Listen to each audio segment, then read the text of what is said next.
too much stimulus. $11 billion in the possession of Mayor Bloomberg of New York is excessive stimulus.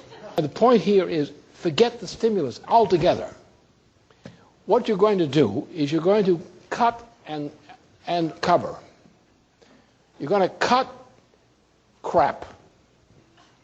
You're going to cut golden parachutes. And you're going to put what you cut to the account of things that should have been paid. In other words, you're not, in the first instance, are not going to increase the monetary aggregate.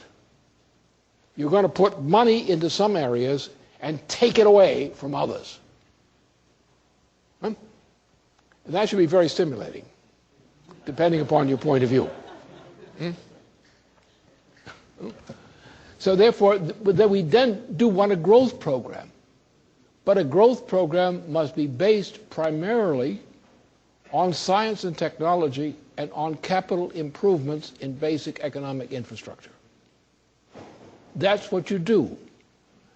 Look at what Roosevelt did, the way he did it. That's exactly the way it worked. That's the way it should work. You will provide abundant credit, but not money. Credit. How will you provide it? The federal government will issue an act. Let's take some of the things that Hillary has proposed recently. That should be uttered as an act of the federal government. That act of the federal government should then be translated into a relationship with banks. Now, for example, take banks that are legitimate banks, not these countrywide or similar kinds of fake banks. What we want to do is stabilize them. In other words, you want the homeowner to have the home. This may mean that the homeowner pays a reduced rate relative to the present fees for occupation of that house, but stays there. Right?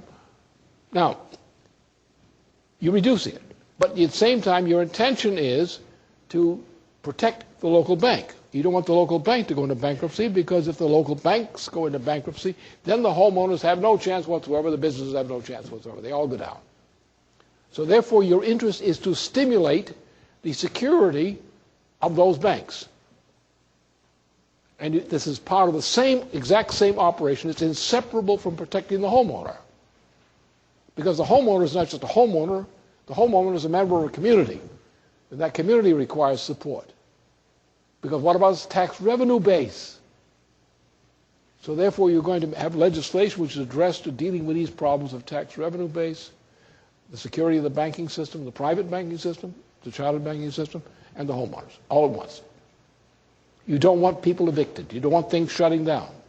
So you're going to shift your policy so that some things that need stimulation of that type will get it, and other things will lose the excess stimulation they've been enjoying all too much.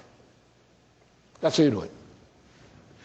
And therefore, you have to have a sense of a national budget, a national operating budget, including a national investment budget. You have to make a list of things you require. For example, look what's happening in Asia right now. It's a very crucial part of this thing. What you have now is you have a train which has left Shanghai and will end up at Hamburg.